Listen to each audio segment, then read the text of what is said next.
saying it's going to get more complicated or harder or something like that. Maybe I shouldn't have said that, but I'm just being honest with you. You probably thought, Miss Weaver, that was a piece of cake. You didn't even need to give us a video explaining how to do what we just did with those adding and subtracting of mixed numbers. And you're probably right, because you're probably kind of brilliant like that. So it was really a lead-in to this. We're going to look at subtracting with renaming or regrouping. Depends on how you have called it in the past. And I want you to think about it just like you would think about a subtraction problem that you would have 1,892 subtract 349.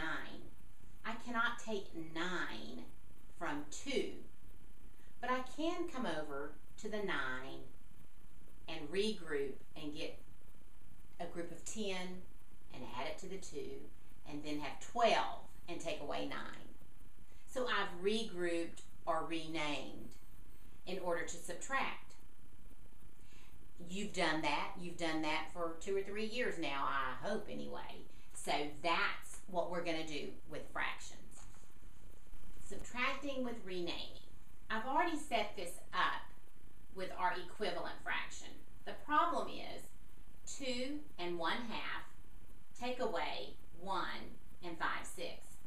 So I've already said, because you're brilliant like this, that you know that you had to have that common denominator. So I've already made the common denominator. 2 and 1/2 equals 2 and 3/6. And this is the same thing. Our common denominator was 6 on here. So the problem becomes, just like on this problem, that I cannot take 9 from 2. I cannot take 5 from 3, because that's what I'm looking at. I'm looking at taking 5 from 3. I cannot do that. And you know that. And don't, please, please, please, please, please don't say that it's 2. Don't flip them up there and say, oh, it's 2, Miss Weaver. It's not. You can. This is saying 3 take away 5. So I've got to rename or regroup. I've got something I can use right here. I've got 2 more whole pieces of pie. So basically what I've got up here is, and let me just show you. I've basically got 2 pieces of pie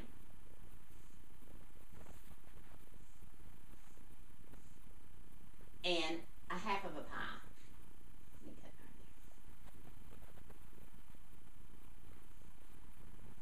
there. Okay, so I have 2 and 1/2.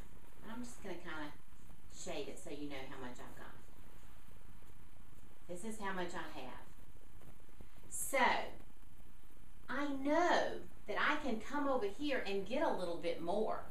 I can.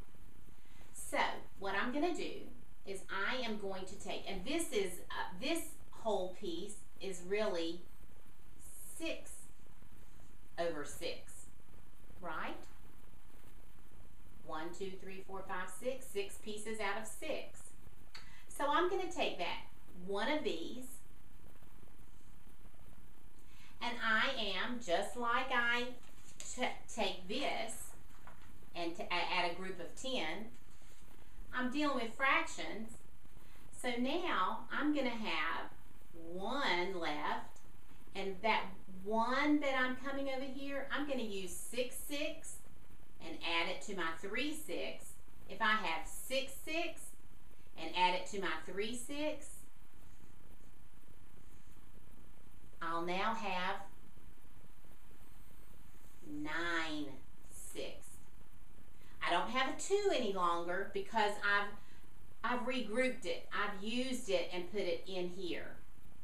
So I now have 1 and 9, 6 that I want to take away 1 and 5, 6. If you want to pause this and rewind it, feel free. So remember, we work it from right to left. I'm going to do my fraction first. So my denominator stays the same. And now I'm going to look at my numerator. 9 take away 5 is 4. 1 take away 1 is 0. I don't have to put anything. I'm not going to put a 0 there. It's nothing. There's no whole number there. So what do I have left to do here? I must simplify that. I know that there is a common factor, so it is not in its simplest form. That common factor is 2. If I divide both of these by 2, in its simplest form, 4 divided by 2 is 2. 6 divided by 2 is 3. My final answer is 2/3. So, 2 1/2 take away 1 5/6 equals 2/3. A little bit more to this. You're in 5th grade. Come on. What did you expect? Okay? I want to do one more for practice. So, here we go. And I've purposely chosen some bigger numbers because the next video is going to give you a different alternative. So I want to show you some bigger numbers so you can see at different times which one you might want to use. So again, I'm subtracting. I have 16 1/8 and 7 3/4. What's the first thing I have to do? Shout it out. Common denominator. I heard it. Somebody somewhere out there. So my common denominator is going to be 8. So my top number is going to stay the same.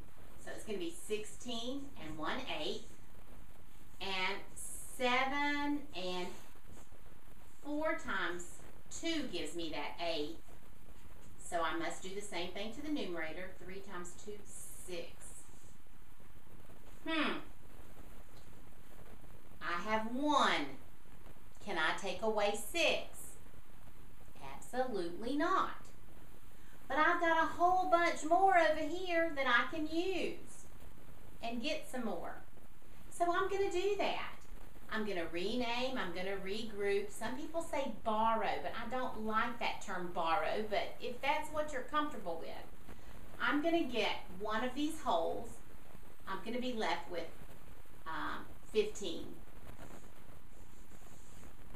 And the one that I'm going to get, instead of using 1, I'm going to change that 1 to 8 eighths and add it to 1/8.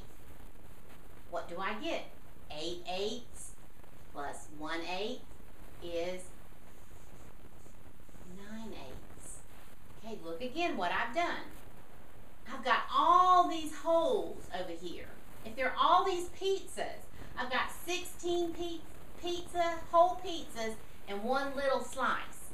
So I'm just going to take one pizza and make it into 8 slices and add it to that one slice by itself. So now I have 9 slices of pizza and only 15 whole pizzas. That's basically what that is. So I have 15 9/8 and 7 6/8.